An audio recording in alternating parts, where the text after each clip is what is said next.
ఆది భిక్షువు వాడినేమి కోరేది, బూడిదిచ్చేవాడినేమి అడిగేది. ఏమి కోరేది వాడినేమి అడిగేది. ఇది తిరువేనెల సీతారామ శాస్త్రి గారు శంకరుని గురించి, పరమేశ్వరుని గురించి రాసిన పాట. యదునాథ భామ విడుము రుక్మిణి చాలున్, రఘునాథ సీత చాలు విడు శూర్పనఖన్. ఇది వేటూరి సుందరరామూర్తి గారు రాసినటువంటి పాట. ఇంకా చాలా చాలా చాలా చిరిగల వానికి చెల్లును తరుణులు 10,000 యాండ్రు తగ పెళ్ళాడన్, తిరిపెమునకిద్దరన్రా పరమేశ గంగ విడుము పార్వతి చాలున్. ఇది సాక్షాత్తు శ్రీనాథుడు రాశాడు. కాబట్టి వీళ్ళందరూ ఆ దేవుళ్ళను అవమానించారా? ఇంకా చాలా ఉన్నాయి. రామాంజనేయ యుద్ధం, లవకుశ చూడండి ఒకసారి ఎలా ఉంటుందో. ఇవన్నీ నేను ఎందుకు చెప్తున్నానంటే రాముడిని చేయటానికి కాదు, నాకు గుర్తున్నంత వరకు నేను ఏ రోజు ఏ దేవుడిని ఏ పురాణాన్ని తక్కువ చేయలేదు. వాటిలో వాస్తవంగా ఏముంది, ఎలా అర్థం చేసుకోవాలి చెప్పడానికి ప్రయత్నించాను. ఇప్పుడు ప్రకాష్ రాజ్ అనే మంచి నటుడు, ప్రగతిశీలవాది, ఆయన ఏదో రాముడిని అవమానించారని కొంతమంది ఆయనకు దేశ బహిష్కారం చేయాలనేవాళ్ళు, అసలు తీసేయాలనేవాళ్ళు, కోసేయాలనేవాళ్ళు, రకరకాలు. నాకు కూడా కొంతమంది సలహాలు ఇచ్చారు ఎందుకు దీని మీద అని. కానీ ఎప్పుడైతే ఒక మనిషిని అదే పనిగా ఒక చెడుగా చిత్రిస్తున్నారో దాని గురించి మాట్లాడాల్సి వస్తుంది. మొదటి విషయం, అసలు ప్రకాష్ రాజ్ ఏమన్నారు? ఆయన రాముని వలస కూలి అనలేదు, వలస వచ్చారు అని అన్నారు. ఆయన చెప్తున్న కాంటెక్స్ట్ ఏంటి, సందర్భం ఏంటి? టెక్స్ట్ టు కాంటెక్స్ట్ అంటారు.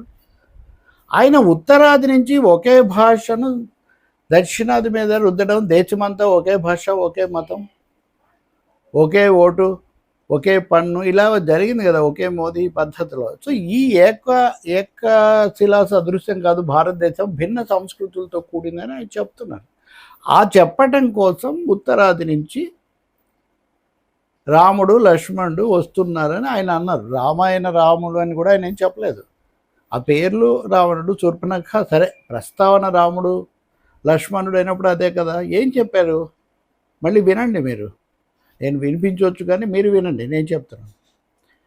రాముడు లక్ష్మణుడు ఉత్తరాది నుంచి వస్తున్నారు. ఆకలేసింది లక్ష్మణుడికి. లక్ష్మణుడిని రాముడు లక్కీ అని పిలుస్తాడు. ఉత్తరాది వాళ్ళు లఖన్ అని పిలుస్తుంటారు, మనకు తెలుసు, రామ్ లఖన్ అంటారు.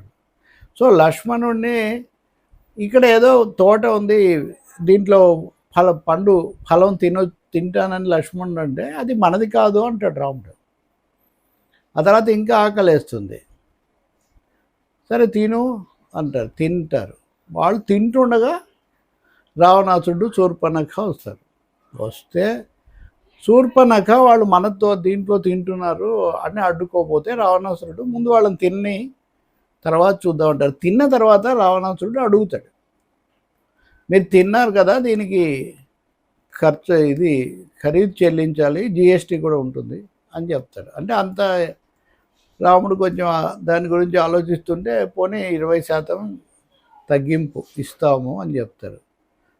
అప్పుడు అంటాడు రావణాసుడు, మీరు టూరిస్టులు, యాత్రికులుగా రాలేదు, మీరు ఆహారం కోసం ఇక్కడ తీసుకున్నారు, కాబట్టి ఆహారానికి మీరు ధర కట్టాలి అన్నారు. ఇదండి అందులో ఉంది. ఇందులో వలస కూలి అని ఇంకోటి చేశారని చాలా మాట్లాడుతున్నారు. నిజంగా ఇది కథ అని అందరికీ తెలుసు. రామాయణంలో డాలర్లు జిఎస్టీ ఎందుకు వస్తాయండి? రామారావు గారు యమగోళలో నుంచి వచ్చి మాట్లాడినప్పుడు కానీ ఇంకా చాలా పురాణాలు, చాలా కథలు, అసలు పురాణాల్లోనే ఆధ్యాత్మిక రామాయణము, విచిత్ర రామాయణము, ఇట్లాంటివి చాలా, వాటిలో అంతా రకరకాల కథలు ఉన్నాయండి.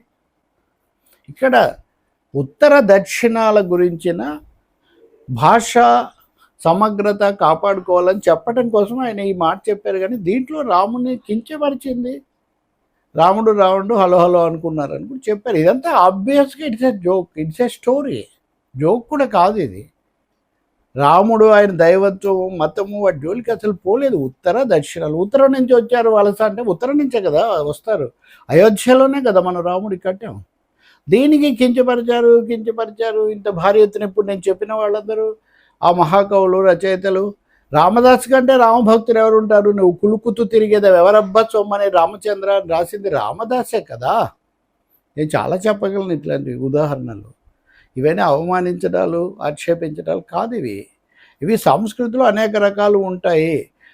తమిళలో ద్రవిడ ఉద్యమం, అక్కడ ఎన్నికలు జరగబోతున్నాయి. ఎన్నికలకు దీనికి ఏం సంబంధం కూడా లేదు. కానీ వాళ్ళు రావణలీల బహిరంగంగానే జరిపారు. ఇందులో పెద్ద రహస్యం ఉంది. రావణాసురుడు దక్షిణాది లంక, రాముడు అక్కడి నుంచి వచ్చాడు. ఇది వాళ్ళ సిద్ధాంతం. నేను దాన్ని ఏం బలపరచట్లేదు. అలాగే రాముడినో ఇంకోరినో అదే పనిగా తక్కువ చేస్తూ, హేళన చేస్తూ మాట్లాడడాన్ని నేను ఎప్పుడూ ఆమోదించను.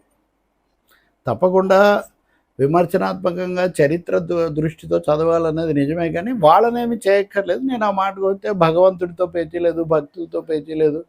భగవంతుడికి భక్తుడికి అనుసంధానం అని చెప్పుకుంటూ మత రాజకీయాలు చేసే వాళ్ళ గురించే మనం, లేకపోతే స్వాముల వంటి ఘోరాలు చేసే వాళ్ళ గురించే మనం ఆలోచించాల్సి వస్తుంది. ఇక్కడ ప్రకాష్ రాజ్ కొంచెం కామెడీ ఇందులో కలిపి ఉండొచ్చు, కానీ ఇక అంతకుమించి ఆయన ఏమీ చూపించమని పలానా మాట అవమానం అని ఏదో అన్నారు.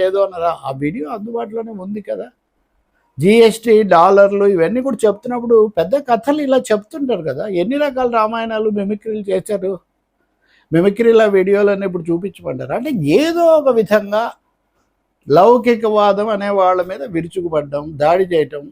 హరికథల్లో ఎన్ని చెప్తారు తెలుసా? హరికథల్లో, ఆలయాల్లో చెప్పే హరికథల్లో నేను విన్న కథలు కూడా కొన్ని చెప్తే మీరు ఆశ్చర్యపోతారు. అసలు నిందాస్తుతి అనే ఒక ప్రక్రియ ఉంది సాహిత్యంలో. నిందిస్తారు, నింద ద్వారా స్తుతి. నారదుడు చేసేది ఏంటి? చాలాసార్లు విష్ణువు నారాయణ నారాయణ అంటూనే దొళ్ళిస్తూ ఉంటాడు. కాబట్టి ఇక్కడ ప్రకాష్ రాజు ఇప్పుడు ఆయన వ్యంగ్యంగా అన్నారు, లేదా ఆయన బుర్రలో ఏముందో మనకు తెలియదు. ఈ మధ్య ఆయన తల్లి గారికి అంత్యక్రియలు చేస్తే అప్పుడు కూడా దాడి చేశాడు, చర్చిలో చేశాడని. ఆయన అప్పుడు కూడా చెప్పాడు. ఆయన ఏమన్నారు? నా తల్లిని విశ్వాసాన్ని గాయపరచడానికి నేనెవరు అన్నారు. ఆ మాట అందరి పట్ల ఉంది కదా. ఆయన అన్ని మతాల పట్ల ఉంది. తల్లి వేరే, ఆ మతం గురించి అలా అన్న వ్యక్తి, ఆయన తండ్రి మతం వేరు. తల్లి మతాన్ని గౌరవిస్తాను నేను, ఎవరికి సంజాయిషి చెప్పక్కర్లేదన్న ఆయన ఇతరుల మతాలను ఎందుకు కించపరుస్తారు? అన్ని మతాలు కలిసి ఉండాలి అని చెప్పడం ఆయన ఉద్దేశం తప్ప ఇంకోటి కాదు. ఇప్పుడు నేను ఇందాక దక్షిణ భారతంలో విషయం చెప్పా. కేరళలో ఓణం పండుగ చేస్తారు. దేనికి? బలి చక్రవర్తి పైకి వస్తాడని. బలి చక్రవర్తి, బలి రాక్షసరాజు, గుర్తుపెట్టుకోండి. బలిని వాళ్ళు పూజిస్తారు. తెలంగాణలో హిడింబికి కూడా గుడి ఉంది. అనేక మంది రాక్షసులుగా చెప్పేవాళ్ళు ఆదివాసీ ప్రాంతాల్లో దేవతలుగా ఆరాధనలు పొందుతూ ఉంటారు.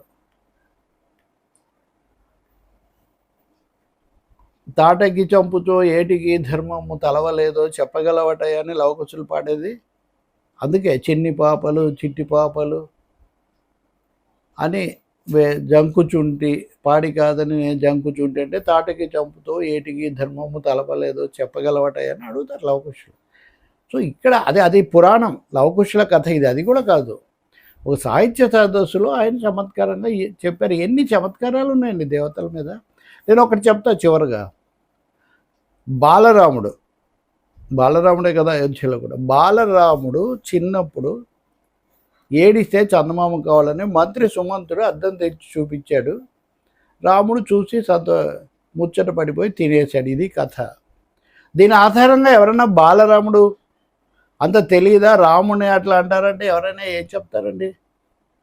ఇవన్నీ నమ్మకాలు, కథలు, పురాణాలు, విశ్వాసాలు, పూజలు.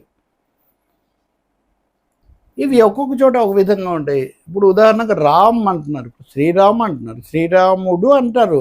దక్షిణ భారతంలో పూజించేవాళ్ళు కూడా రామదాసు అంటాం, కానీ రామ్దాస్ అంటలేదు. ఇంకా చాలా చెప్పవచ్చు ఈ విషయంలో. కాబట్టి ఊరికినే రాముణ్ణి, రామాయణాన్ని కించపరుస్తున్నారు. ఎవరో ఏదో అన్నదాన్ని ఆపాదించేసి ఆయన ఏదో తక్కువ చేసిన అంత తేలిగ్గా తక్కువైపోతారా? రాముడు లాంటి ప్రజల పూజలు అందుకునే ఒక దైవస్వరూపుడు. కాబట్టి ప్రకాష్ రాజ్ ఏ సందర్భంలో చెప్పారు, ఎందుకు చెప్పారు? ఆయన ఒక భాషను రుద్దకండి, హిందీ ఉత్తరాది భాషను, హిందీని ముఖ్యంగా రుద్దకండి. మాకు సంస్కృతి ఉంది, మాకు ఇది ఉంది, మాకు మా మూలాలు ఉన్నాయి, మా సాంస్కృతిక మూలాలు ఉన్నాయని ఆయన చెప్పాడు. అంతేగాని కించపరిచింది ఫలానా మాట అని చెప్పమనండి, అదేం చెప్పరు. మీరు రెచ్చిపోయి ఎన్ని మాటలు మాట్లాడుతున్నారంటే, సరే పరువు నష్టం నోటీస్ కూడా ఇచ్చారు, కోర్టు చెప్పేదేదో చెప్తుంది, జరిగేదేదో జరుగుతుంది. నేను వేమన లాంటి వాళ్ళ గురించి కూడా నేనేం చెప్పడం లేదు. అసలు పురాణాల్లోనే ఎన్ని చోట్ల ధిక్కారమైన ఉన్నాయో, లేకపోతే ఒక శ్రీకృష్ణార్జున యుద్ధం లాంటివి, గయోపాఖ్యానం లాంటివి, ఇందాక నేను చెప్పిన రామాంజనేయ యుద్ధం లాంటివి, లేకపోతే శివకేశవులకు సంఘర్షణలు వచ్చినప్పుడు ఒకరినొకరు అనుకున్నారని చెప్పేవి, లేకపోతే ఇంద్రుడికి కృష్ణుడికి, ఇవన్నీ పురాణాల్లో ఉన్నవే. అనేక సందర్భాలు మనం సందర్భాన్ని బట్టి అర్థం చేసుకోవాలి. కానీ లేని ఒక దురుద్దేశము, లేకపోతే ఒక దురభిప్రాయం, దురుద్దేశం కాదు దురభిప్రాయం, ప్రిజుడిస్, ఆయన ఇలాగే మాట్లాడతాడు, ఈయన ఇలాగే మాట్లాడతాడు. నేను ఒక్క తప్పు పదం, ఒక అక్షరం కూడా ఇంతవరకు ఎప్పుడు ఎవరి గురించి మాట్లాడేది లేదు. ఇంకొకటి హిందూ మతమే, హిందూ మతం, ఏమి హిందూ మతం అంటే పోపును ట్రంప్ ఏమన్నాడు, ఎంత తేలిగ్గా తీసిపడేశాడు. వాటికన్ వాళ్ళకు క్యాథలిక్కులకు అత్యంత శిఖరమైన తీసిపడేశాడు ఆయన. ఏమేమి క్రిస్టియన్ వాళ్ళు ఏమి భగ్గుమనలేదేమి. ఇప్పుడు ఇరాన్ దగ్గర జరుగుతున్న యుద్ధంలో అనేక ఇస్లామిక్ దేశాలు అమెరికాతో కలిసి ఉన్నాయి, కానీ గల్ఫ్ దేశాలన్నీ సౌదీ అరేబియాతో సహా ఎవరితో ఉన్నాయండి అవి. కాబట్టి ఊరికే మతం మతం మతం అన్నీ దాన్ని బట్టి జరుగుతున్నట్టు ఒకటొకటి పెంచుకుంటూ వెళ్ళడం మంచిది కాదు. దక్షిణ భారతంలో మరీ ముఖ్యంగా సమన్వయంలో మత సామరస్యం ఎక్కువగా ఉన్నటువంటి రాష్ట్రాలు ఇవి. నేపథ్యం ఇది. ప్రకాష్ రాజ్ చెప్పింది కూడా దాదాపు అటువంటిదే. ఉత్తరాదిన ఉన్న వాటిని తెచ్చి ఇక్కడ చేయనక్కర్లేదు అని చెప్పడానికి, సరే ఆయన ఇంకొంచెం జాగ్రత్త తీసుకొని ఉండొచ్చా, ఇలా జరుగుతుందని ఆయన ఊహించలేదేమో, అవసరమైతే ఎప్పుడోసారి ఆయన వివరణ ఇస్తారు. కానీ దాన్ని పెంచి రెచ్చగొట్టే ప్రయత్నాలు, లేకపోతే ద్వేషపూరితమైన వ్యాఖ్యలు సరికాదు. ప్రజలు పూజించే రాముడిని, కృష్ణుడిని, లేకపోతే మరే దేవుడినైనా, ఏ మతం అయినా కించపరిచేంత కుసంస్కారం ప్రకాష్ రాజుకు ఉందని నేను అనుకోవట్లేదు. ఆయన ఆ విధంగా మాట్లాడలేదు. ఇంకొంచెం సున్నితత్వం పాటించాలంటే ఓకే, ఇప్పుడు ఏమన్నా సవరణ చెప్తారేమో, మనం చూద్దాం భవిష్యత్తులో కూడా.